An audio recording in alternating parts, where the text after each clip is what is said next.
बिस्मिल्लाहिर्रहमानिर्रहीम, अस्सलाम वालेकुम, welcome to literature with WB. और आज की वीडियो में जो हम डिस्कस करने जा रहे हैं वो है टाइप्स ऑफ रिसर्च। लास्ट वाली वीडियो में रिसर्च पे हमने कंप्लीट स्टडी की थी कि रिसर्च होता क्या है, रिसर्च मेथोडोलॉजी क्या होती है, रिसर्च मेथड्स क्या होते हैं। जो सब कुछ हम लोगों ने उसके बारे में रीड किया कि कौन कौन सी बेसिक जो कॉन्सेप्ट्स होते हैं रिसर्च के लिए वो कौन कौन से हैं, ऑलरेडी हम डिस्कस कर चुके हैं। तो आज की वीडियो में हम लोग देखेंगे types of research. Research methodology का चैप्टर नंबर 2 है। वीडियो भी थोड़ी सी लंबी हो सकती है क्योंकि ये भी काफ़ी ज़्यादा लेंथी चैप्टर है, तो मैं कोशिश करूँगी कि इस वीडियो में इस पूरे चैप्टर को कवर करवा सकूँ। तो विदाउट एनी फर्दर डिले आज की इस वीडियो को शुरू करते हैं।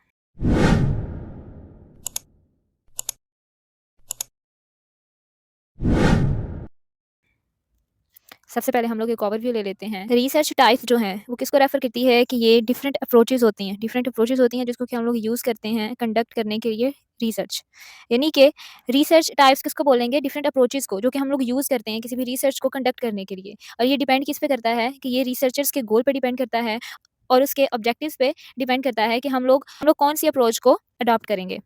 There are 2 main types of research. सबसे पहली है बेसिक, इसको फंडामेंटल रिसर्च भी कहते हैं, और दूसरी है अप्लाइड रिसर्च।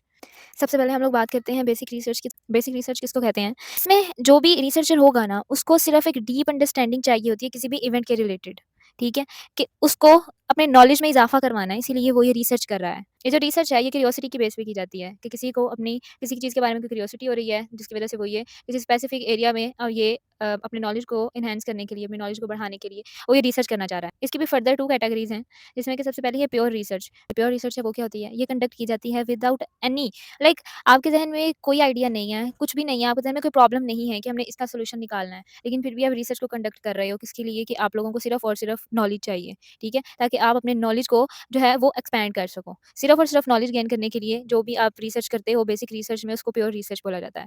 इसके अलावा हम लोग बात करते हैं स्ट्रैटेजिक रिसर्च की। ये ऐसी रिसर्च होती है जिसमें कि कोई ना कोई हम लोगों को प्रॉब्लम होती है, कोई स्पेसिफिक प्रॉब्लम के सॉल्यूशन के लिए हम लोग रिसर्च करते हैं, तो उसको स्ट्रैटेजिकल रिसर्च बोलेंगे। उसके बाद हम लोग बात करते हैं अप्लाइड रिसर्च की। ये जैसे कि ऊपर मैंने बताया था कि 2 इसकी टाइप्स हैं, एक बेसिक है, बेसिक हमने पढ़ ली, ठीक है? और आगे फर्दर उसकी 2 टाइप्स भी इसकी जो है वो पढ़ ली। अब आगे जो है सेकंड वाली हम लोग पढ़ने लगे हैं अप्लाइड रिसर्च। अप्लाइड रिसर्च जो है वो क्या होती है? इसमें क्या होता है कि इसमें डिफरेंट थ्योरीज़ को और प्रिंसिपल्स को अप्लाई किया जाता है। कोई भी आपको करंट कोई प्रॉब्लम है या कोई इश्यू है, कोई आपको कोई भी प्रॉब्लम है या कोई इश्यू है, तो उस पे आप लोग डिफरेंट थ्योरीज़ को अप्लाई करते हो, डिफरेंट प्रिंसिपल्स को अप्लाई करते हो, किसके लिए? ताकि आप लोगों को उस चीज़ का सॉल्यूशन मिल सके। Practical solution to the real world problems. Real world में जो भी आपका प्रॉब्लम आपको फेस कर रहे हो, उसके लिए आपको रिसर्च करनी पड़े ताकि आप उसका सॉल्यूशन निकाल सको। तो इसको हम लोग अप्लाइड रिसर्च बोलेंगे। फर्दर हमने उन दोनों अप्रोचेज़ को, जिसमें कि पहली थी बेसिक और दूसरी थी अप्लाइड रिसर्च, इन दोनों रिसर्चेज़ को फर्दर 3 कैटेगरीज़ में डिवाइड किया गया है। 3 कैटेगरीज़ में डिवाइड किया गया है। कौन-कौन सी? सबसे पहली क्वालिटेटिव रिसर्च, दूसरी क्वांटिटेटिव रिसर्च, और जो तीसरी है वो है मिक्स्ड मेथड रिसर्च। इनके बारे में हम डिटेल से स्टडी करेंगे। जो क्वालिटेटिव रिसर्च होती है उसका फोकस होता है नॉन न्यूमेरिकल डाटाज़ पे, सच एज़ यानी कि इसमें कोई भी नंबर्स ऐड नहीं होते, ठीक है? लेकिन इसमें हम लोग टेक्स्ट, इमेजेस और ऑब्जर्वेशंस का इस्तेमाल करके रिसर्चेज़ करते हैं। सेकंड वाली है क्वांटिटेटिव रिसर्च, इसमें न्यूमेरिकल डाटा हम लोग ऐड करेंगे, न्यूमेरिकल डाटा इसमें यूज़ होगा। न्यूमेरिकल डाटा का क्या मतलब है? स्टैटिस्टिकल मेथड्स इसमें यूज़ होंगे टू ड्रॉ कंक्लूजन। कंक्लूजन को ड्रा करने के लिए हम लोग न्यूमेरिकल डाटा को लेंगे, तो इसको हम लोग क्वांटिटेटिव रिसर्च बोलेंगे। उसके बाद जो हमारे पास थर्ड वाली है मिक्स्ड रिसर्च, जो है मिक्स्ड मेथड रिसर्च, ये दोनों का कॉम्बिनेशन होती है, क्वालिटेटिव भी और क्वांटिटेटिव अप्रोच दोनों का जो मिक्सचर होगा उसको हम लोग मिक्स्ड मेथड रिसर्च बोलेंगे। यानी कि होता है ना कि कुछ रिसर्चेज में दोनों की ज़रूरत पड़े कि दोनों मेथड्स को यूज़ करना है, तो उसको हम लोग थर्ड वाली कैटेगरी में रख देंगे कि ये जो है ये मिक्स्ड मेथड रिसर्च है। उसके बाद मज़ीद अगर रिसर्च के टाइप्स की बात करें तो मेन रिसर्चेज़ के टाइप्स हो गई ना, ये जो पहली 3 है। मज़ीद भी अगर बात करें तो उनको वो भी और भी हैं रिसर्चेज़ की जो टाइप्स हैं। सबसे पहली है उसमें हिस्टोरिकल रिसर्च आ जाती है। हिस्टोरिकल रिसर्च में क्या करते हैं कि इसमें जितने भी पास्ट इवेंट्स हुए हुए होते हैं ना, जो भी माज़ी में जो भी इवेंट्स हुए हैं, उन सबको एग्ज़ामिन किया जाता है और उनका क्या इम्पैक्ट पड़ रहा है हमारे प्रेज़ेंट पे, ठीक है? कॉज़ इफ़ेक्ट समझ लें आप, ये इस पे बेस करेगी हिस्टोरिकल, कि पास्ट के जितने भी इवेंट्स हो चुके हैं, उसका प्रेज़ेंट पे क्या इफ़ेक्ट आ रहा है, इसको हम लोग हिस्टोरिकल रिसर्च बोलेंगे। उसके बाद हमारे पास जो नेक्स्ट वाली है वो है डिस्क्रिप्टिव रिसर्च। डिस्क्रिप्टिव रिसर्च जो है, ये भी डिस्क्राइब, इसका एम क्या होता है कि ये डिस्क्राइब करती है किसी भी इवेंट को डिस्क्राइब करती है ये, इसको डिस्क्रिप्टिव रिसर्च बोलेंगे। उसके बाद जो हमारे पास नेक्स्ट वाली है वो है एनालिटिकल रिसर्च। एनालिटिकल रिसर्च में क्या होता है कि इसमें आइडेंटिफिकेशन की जाती है किसकी, कि जो भी कॉजेज़ हैं, कॉज़ और रिलेशनशिप बिटवीन वेरिएबल्स। जो भी वेरिएबल्स हैं ना, जो भी हम लोग अपनी रिसर्च में इस्तेमाल करेंगे, उन सब के दरमियान कॉज़ और रिलेशनशिप का जो भी है ना, इनके दरमियान जो भी रिलेशनशिप है, उसको आइडेंटिफ़ाई करते हैं एनालिटिकल रिसर्च में। उसके बाद हिस्टोरिकल रिसर्च को थोड़ा-सा हम लोग डीपली हम लोग अंडरस्टैंड करते हैं कि ये क्या है। Historical research